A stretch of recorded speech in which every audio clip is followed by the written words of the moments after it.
अवधूत चिंतन श्री गुरुदेव दत्त समर्थ. श्री स्वामी समर्थ. आयुष्यात असा एक क्षण येतो जिथे आपलं बळ संपतं, मार्ग दिसेनासा होतो आणि मनातून फक्त एकच निघते, स्वामी आता तूच मदत कर.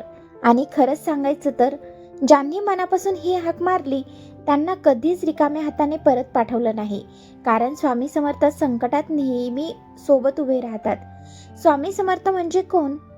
स्वामी समर्थ म्हणजे केवळ एक संत नाहीत, ते आहेत चालता बोलता देव, अक्कलकोटचे महाराज, दत्तावतार आणि भक्तांच्या हृदयात वास करणारे गुरुदेव.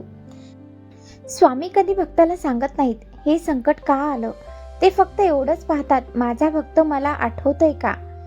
संकट म्हणजे काय? संकट फक्त पैसा नाही. संकट म्हणजे घरातील कलह, आजार, कर्ज, अपयश, अपमान आणि मनाची सहायता. पण लक्षात ठेवा, संकट येतं ते तोडायला आणि स्वामी येतात ते घडवायला. स्वामी संकटात कशी मदत करतात? योग्य वेळी योग्य माणूस पाठवतात. अचानक एक व्यक्ती भेटते, एक सल्ला मिळतो, एक फोन येतो आणि संकटाची दिशा बदलते. स्वामी थेट समोर येत नाहीत, पण माणसाच्या रूपात मदत पाठवतात. संकटाची तीव्रता कमी करतात. संकट पूर्णपणे टाळता येत नसेल तर स्वामी त्याची धार बोचट करतात. जिथे मोठा अपघात व्हायचा असतो तिथे फक्त धक्का लागतो. हे स्वामीचं अदृश्य संरक्षण आहे. मनाला धीर देतात. स्वामीची कृपा म्हणजे मनाला मिळणारी शांतता. परिस्थिती तशीच असते पण भीती निघून जाते, कारण स्वामी सांगतात, मी आहे, घाबरू नकोस. खरा अनुभव सांगायचा झाला तर एका भक्तावर प्रचंड कर्ज होतं. रात्र रात्र झोप लागत नव्हती. एक दिवस फक्त एवढंच बोलला, स्वामी मला मार्ग दाखवा.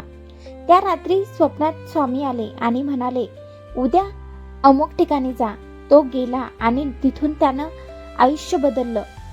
आज तो भक्त सांगतो, संकट नव्हतं, ती परीक्षा होती. स्वामी मदत मिळवण्यासाठी काय करावे? स्वामीकडे काही मागताना मोठे विधी लागत नाही. फक्त या 3 गोष्टी करा. मनापासून स्वामीचं नाव घ्या. खोटं न बोलता स्वामी समोर रडा. परिणाम स्वामीवर सोडून द्या, कारण स्वामी उशीर करतात पण अन्याय कधीच करत नाहीत. आज जर तुम्ही संकटात असाल तर हा व्हिडिओ योगायोग नाही. स्वामी समर्थ तुम्हाला सांगत आहेत, मी तुझ्या सोबत आहे. हा विश्वास ठेवा आणि एकदा मनापासून म्हणा, श्री स्वामी समर्थ. जर हा व्हिडिओ तुमच्या मनाला भिडला असेल तर लाईक करा, चॅनलला सबस्क्राईब करा आणि कमेंटमध्ये लिहा, श्री स्वामी समर्थ.